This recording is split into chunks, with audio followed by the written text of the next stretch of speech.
This is the Simpit video blog, and today's story comes to us from a viewer out there named Ryan Jones, who actually sent me an email with a link to 3 different videos that he had created.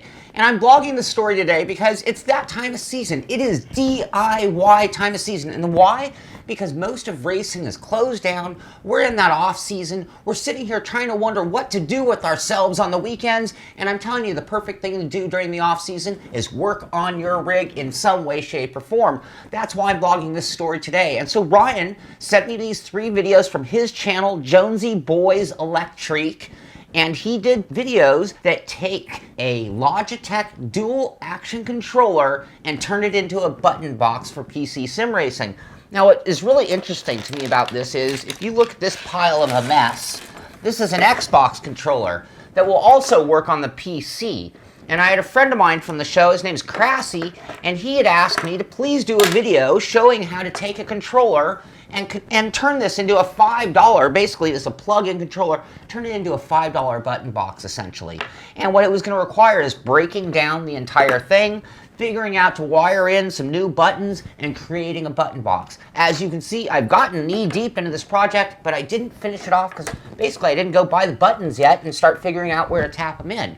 Now, looking at this video, these videos by Ryan Jones, they perfectly show you how to take a controller like this, turn it into a button box. Now, I'm going to warn you, in the videos, and I saw some of the comments, people are saying, hey, it looks like crap. That was a test board. He's putting his buttons on a piece of wood so they have a nice place to sit and be held so he could press and test as he tried out and built the thing. When it's all said and done, he can worry about putting it into a nice enclosure and making it look real pretty. I'm going to have a link to all 3 of these videos. The first one really shows you the breakdown and putting it together. The second one is adding on some more buttons. And then the third one is really giving it a final shakedown, making sure it all works to his satisfaction. So I want to thank Ryan for sending these videos. They're very entertaining for me. It kind of was motivation. I dug this sucker back out of my closet and figured, you know what?